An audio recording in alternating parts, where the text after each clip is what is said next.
निशा विकको न्यायका लागि अमेरिकाको न्युयोर्कमा दीप प्रज्वलन। नमस्कार, स्वागत छ यहाँलाई क्याम खबरमा। म देवेन्द्र तिखात्री।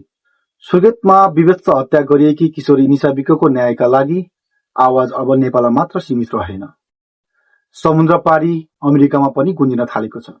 दोषीलाई कडा भन्दा कडा कारबाहीको माग गर्दै न्युयोर्कमा रहेका नेपालीहरूले एकबद्धता जनाएका छन्। सुर्खेतको वीरनगर स्थित सामुदायिक वनमा बलात्कारपछि हत्या गरिएकी किशोरी निशा विकको न्यायका लागि दबाब दिने उद्देश्यले अमेरिकाको न्युयोर्कमा दीप प्रज्वलन गरिएको छ।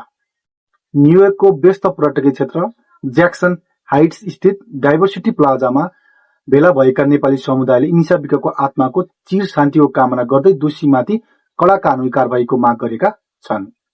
कार्यक्रममा सहभागीहरूले जस्टिस फर निशा विक, वी डिमान्ड एक्सन र ओइलाएका कोपिलाहरू लेखेका प्लेकार्डहरू बोकेका थिए। उक्त प्लेकार्डहरूमा निशाका साथै विगतमा त्यस्तै हिंसाको शिकार भएका अन्य नेपाली चेलीहरूको तस्बिर पनि देखाएको थियो। यस कार्यक्रममा अमेरिकामा बसोबास गर्दै आएका अधिकारकर्मी, पत्रकार, कलाकार, सामाजिक अभियन्ता र सर्वसाधारणको उल्लेखनीय उपस्थिति रहेको थियो।